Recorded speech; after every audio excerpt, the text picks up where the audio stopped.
Welcome to Lore of the Lost, where we uncover stories from the past steeped in truth and historical accuracy. Get unheard of perspectives and discover what life was really like during these times. Listen to the boring history as you drift off into another world. I am George Lancaster, your speaker tonight, and please let me hear where you're listening from and what time it is for you in the comments. Now listen along as we venture into the shadowed streets of 1925 America, where ordinary citizens became criminals overnight, and survival meant navigating a world transformed by a single constitutional amendment. The autumn of 1925 found Thomas Kowalski adjusting his wool coat against Chicago's bitter wind, his breath forming small clouds in the crisp October air. At 32, Thomas possessed the weathered hands of a man who had worked legitimate jobs his entire life until the Volstead Act changed everything. Before Prohibition, he had operated a small saloon on the South Side, serving Polish immigrants who sought familiar comfort after long days in the steel mills and stockyards. Now, 5 years after the 18th Amendment took effect, his establishment sat shuttered, its windows boarded with weathered planks that bore the ghostly outlines of painted advertisements for legitimate beer and whiskey that no longer existed. Thomas had not intended to become what the newspapers called a bootlegger. The word itself carried implications of rural moonshiners and mountain stills, but his operation resembled nothing so romantic. Instead, he found himself part of Chicago's vast underground network that supplied alcohol to a thirsty population unwilling to abandon their drinking habits simply because Congress had declared them illegal. His days began before dawn in a converted basement beneath a seemingly abandoned warehouse where the constant drip of condensation from overhead pipes created a rhythm that marked the passage of time. The space reeked of fermentation, wood, and the ever-present dampness that seemed to seep through every brick foundation in the city's industrial districts. The morning routine required meticulous attention to detail that would have impressed any legitimate businessman. Thomas checked the temperature of his copper stills, monitoring the delicate process that transformed grain mash into clear alcohol. The equipment itself represented a significant investment, purchased through connections that stretched from Detroit's automotive factories to New York's shipping docks.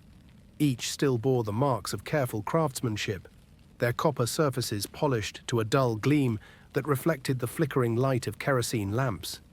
Gas lighting remained too dangerous in spaces filled with alcohol vapor, so Thomas worked by the warm, steady glow of oil flames that cast dancing shadows across the brick walls. Quality control separated successful bootleggers from those who poisoned their customers or found themselves victims of violent retribution. Thomas tested each batch carefully, understanding that his reputation depended entirely on producing alcohol that wouldn't blind or kill those who consumed it. Industrial alcohol, readily available and often stolen from legitimate businesses, contained wood alcohol and other additives that could prove fatal.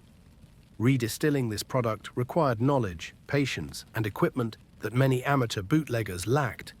Thomas had learned these skills from his father-in-law, a German immigrant who had operated a small brewery before Prohibition transformed his expertise from legal trade to criminal necessity. The social fabric of Chicago had twisted into new configurations since 1920, creating opportunities and dangers that previous generations could never have imagined. Police corruption, once limited to gambling and prostitution, now extended into every precinct house and courthouse in the city.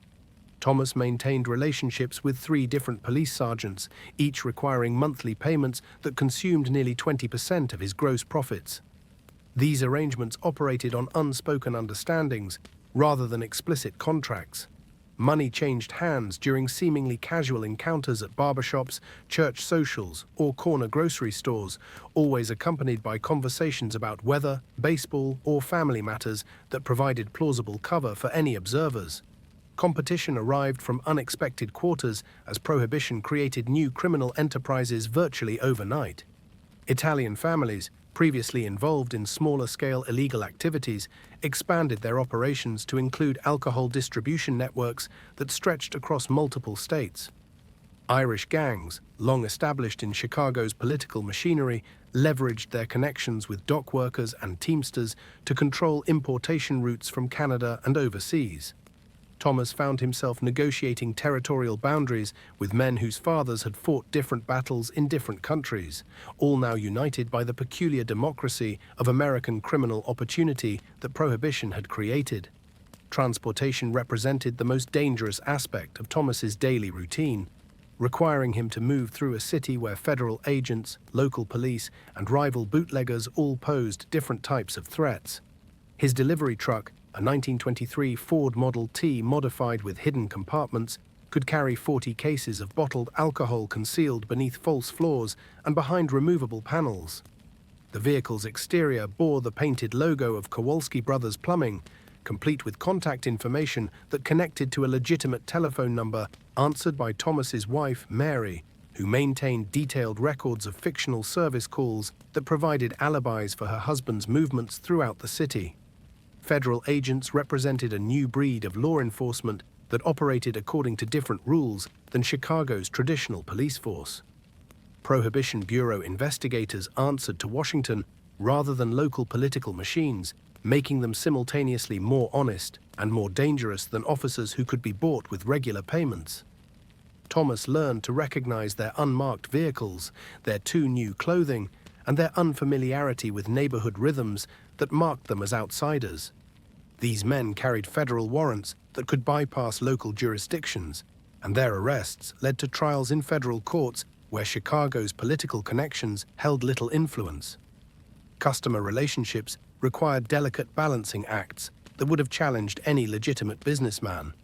Thomas supplied alcohol to speakeasies, private clubs, and individual customers whose social positions ranged from factory workers to bank presidents.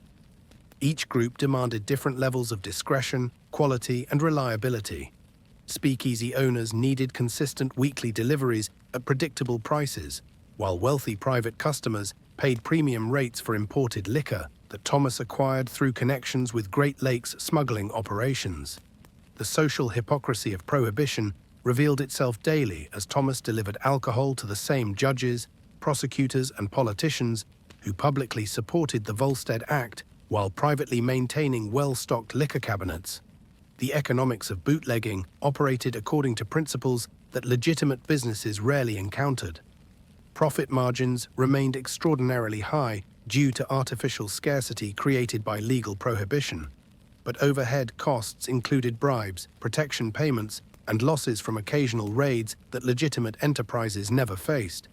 Thomas calculated that roughly 30% of his gross income went directly to various forms of corruption, from police payoffs to payments for political protection. Another 15% disappeared through theft, breakage during hurried transportation, and occasional seizures by federal agents or rival bootleggers who intercepted his shipments. Violence lurked at the edges of every transaction, not as dramatic shootouts that newspapers sensationalized, but as a constant undercurrent of threat that influenced every business decision. Thomas carried a .38 revolver in a shoulder holster beneath his coat, though he had never fired it outside of practice sessions in abandoned lots near the stockyards. The weapon served primarily as insurance against desperate customers, rival bootleggers seeking to expand their territories, or federal agents who might resist the modest bribes that usually resolved encounters with local police. Most bootleggers understood that violence attracted unwanted attention from authorities who might otherwise ignore their activities. Family life adapted to accommodate the strange rhythms and requirements of illegal enterprise.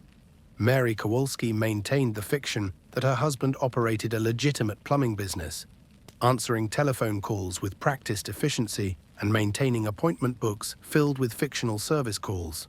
Their 2 children, ages 8 and 12, attended Catholic school and participated in church activities that provided social respectability, while their father's income supported a standard of living that would have been impossible on a legitimate plumber's wages. The family attended Mass each Sunday, contributing generously to collection plates, while Father O'Brien carefully avoided asking questions about the source of their prosperity. Winter months brought unique challenges that tested the ingenuity and resourcefulness of Chicago's bootlegging community. Lake Michigan froze solid enough to support automobile traffic, creating new smuggling routes from Canada, while simultaneously providing federal agents with clear sightlines across previously hidden transportation corridors.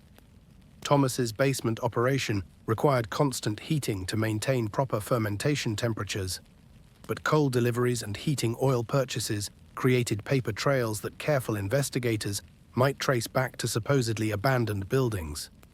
Snow and ice made vehicle transportation treacherous, while leaving tire tracks that could be followed by determined law enforcement officers.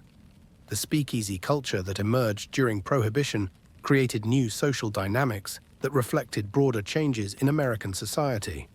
Thomas delivered alcohol to establishments that served both men and women in ways that pre-Prohibition saloons never had.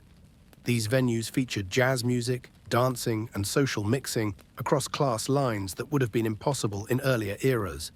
Young women, emboldened by recent suffrage victories and changing social norms, frequented speakeasies with a boldness that shocked older generations. Thomas observed these changes during his delivery rounds, noting how Prohibition had inadvertently accelerated social transformations that might otherwise have taken decades to develop. Technology played increasingly important roles in bootlegging operations as both criminals and law enforcement adapted to new realities. Thomas invested in a radio receiver that allowed him to monitor police communications. Though federal agents used different frequencies that remained largely inaccessible to civilian equipment.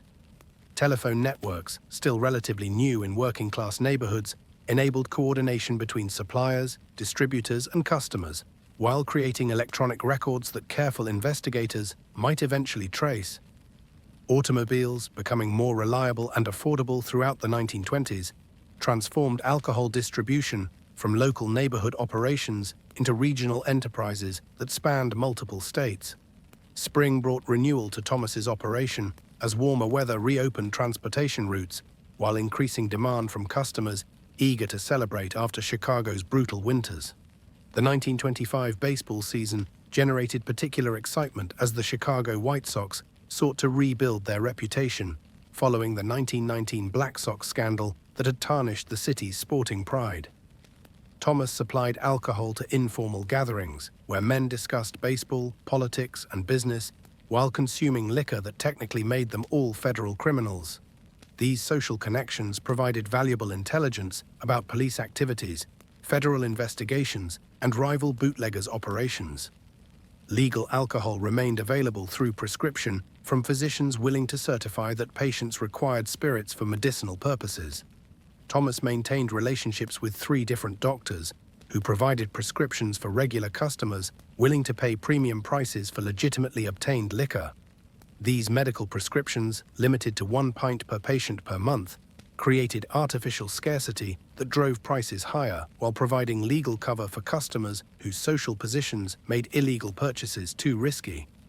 The medical alcohol system revealed the fundamental hypocrisy of Prohibition while creating new forms of corruption within Chicago's healthcare establishment. Religious communities struggled to reconcile their moral opposition to alcohol consumption with practical realities of ministering to congregations that included bootleggers, speakeasy operators, and customers who violated federal law on a daily basis. Thomas's parish, St. Adalbert's, served a predominantly Polish immigrant community where traditional attitudes toward alcohol consumption conflicted with American prohibition laws. Father O'Brien delivered sermons about respecting legal authority while carefully avoiding specific references to the Volstead Act. Understanding that direct condemnation would alienate parishioners whose donations supported church operations and community services. Summer heat created new challenges for alcohol production and storage, as Chicago's industrial districts became furnaces that tested both equipment and human endurance. Thomas's basement operation required careful ventilation to prevent dangerous accumulations of alcohol vapor, while maintaining temperatures cool enough to prevent spoilage of finished products. Ice, essential for cooling systems and customer deliveries, became a strategic commodity that connected bootleggers to legitimate businesses willing to ask few questions about unusual purchasing patterns. The ice trade, dominated by established companies with political connections, provided another layer of complexity to Chicago's underground economy. Political campaigns during the mid-1920s revealed the complex relationships between elected officials, law enforcement, and the bootlegging community that sustained itself through systematic corruption. Thomas contributed to multiple candidates' campaigns, hedging his bets across party lines while seeking assurance that future administrations would maintain the practical accommodations that allowed his business to operate. Campaign contributions, delivered through intermediaries and carefully documented as legitimate business expenses, represented insurance policies against future crackdowns that might emerge from shifting political winds or federal pressure on local authorities. Federal pressure intensified throughout 1925 as Washington authorities grew frustrated with Chicago's obvious non-compliance with Prohibition enforcement. New federal agents arrived with instructions to bypass local police departments and conduct independent investigations that threatened the comfortable arrangements that had sustained the city's bootlegging economy. Thomas noticed increased surveillance around his operation, unfamiliar faces in neighborhood bars, and changes in routine police patrols that suggested federal coordination. These developments forced him to modify delivery schedules, change transportation routes, and increase security measures that reduced profits while increasing operational complexity. The economic boom of the mid-1920s created unprecedented demand for luxury goods, including high-quality imported alcohol that commanded premium prices from Chicago's growing wealthy class.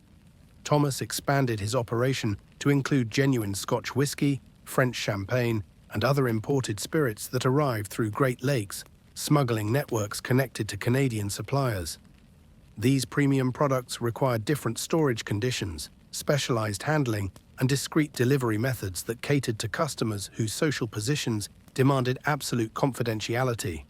The luxury alcohol trade revealed how Prohibition had created new class distinctions based on access to quality illegal products. Labor unions, traditionally focused on wages and working conditions, found themselves navigating new relationships with bootleggers who employed union members while operating outside legal frameworks. Thomas hired teamsters to transport his products, electricians to maintain his equipment, and carpenters to construct hidden compartments in delivery vehicles. These workers understood that their employment depended on maintaining secrecy, while their unions officially supported law and order. The contradiction created tension within labor organizations that sought to protect members' employment while avoiding official endorsement of illegal activities. Autumn 1925 brought news of increased federal funding for Prohibition enforcement, including new agents, better equipment, and coordination between different law enforcement agencies that had previously operated independently. Thomas received warnings through his network of police contacts that major raids were being planned, though specific targets and timing remained unknown. The uncertainty forced him to reduce inventory levels, modify storage locations, and prepare contingency plans that might preserve his operation if federal agents discovered his primary facilities. These preparations required additional expenses and reduced efficiency, while creating anxiety that affected his entire organization. Banking relationships required careful management as legitimate financial institutions grew increasingly cautious about customers whose cash deposits exceeded their reported incomes. Thomas maintained accounts at 3 different banks, spreading his deposits across multiple institutions while creating paper trails that suggested income from his fictional plumbing business. Bank officers, many of whom privately consumed bootleg alcohol, maintained professional discretion while processing transactions that clearly exceeded what legitimate plumbers typically earned. These financial arrangements represented another form of institutional complicity that sustained Chicago's underground economy. International connections became increasingly important as domestic alcohol production struggled to meet demand, while federal enforcement made transportation more dangerous and expensive. Thomas developed relationships with Canadian suppliers who operated legal distilleries that officially exported their products to countries other than the United States. These spirits arrived in Chicago through complex smuggling networks that involved Great Lakes shipping, overland transportation, and coordination between American bootleggers and foreign suppliers. The international trade revealed how Prohibition had created new forms of cross-border criminal cooperation. Law enforcement adaptation created an ongoing chess match between bootleggers and authorities as both sides developed new tactics and technologies. Federal agents began using undercover operations, telephone wiretaps, and financial investigations that targeted bootleggers' business operations rather than simply attempting to catch them with illegal alcohol. Thomas responded by compartmentalizing his organization, limiting information flow between different aspects of his operation, and creating multiple layers of protection that might preserve core activities even if authorities discovered peripheral elements. These security measures increased operational costs while reducing efficiency. Community relationships remained essential for successful bootlegging operations, as neighborhood residents provided early warning systems while benefiting from the economic activity that illegal alcohol trade generated. Thomas employed local residents as lookouts, messengers, and part-time workers, while contributing to community events, church fundraisers, and informal mutual aid networks that supported immigrant families during economic difficulties. These relationships created social bonds that transcended simple business transactions while generating loyalty that protected bootleggers from community members who might otherwise cooperate with federal investigators. The Christmas season of 1925 brought both opportunity and danger, as increased demand for alcohol coincided with heightened law enforcement activity designed to demonstrate federal commitment to prohibition enforcement. Thomas worked longer hours to meet holiday demand while navigating increased police patrols, federal surveillance, and competition from rival bootleggers seeking to capitalize on seasonal opportunities. The holiday period revealed how deeply alcohol consumption remained embedded in American social traditions despite constitutional prohibition, as families, businesses, and social organizations sought to maintain celebrations that had traditionally included drinking. Personal costs of bootlegging extended beyond financial considerations to include psychological stress, social isolation, and constant awareness of legal consequences that could destroy families and communities. Thomas lived with daily knowledge that federal conviction could result in substantial prison sentences, asset forfeiture, and social disgrace that would affect his wife and children for years. The stress manifested in sleepless nights, increased drinking, and growing paranoia about surveillance that affected his relationships with family, friends, and business associates. These personal costs represented hidden expenses of prohibition that statistics and newspaper accounts rarely captured.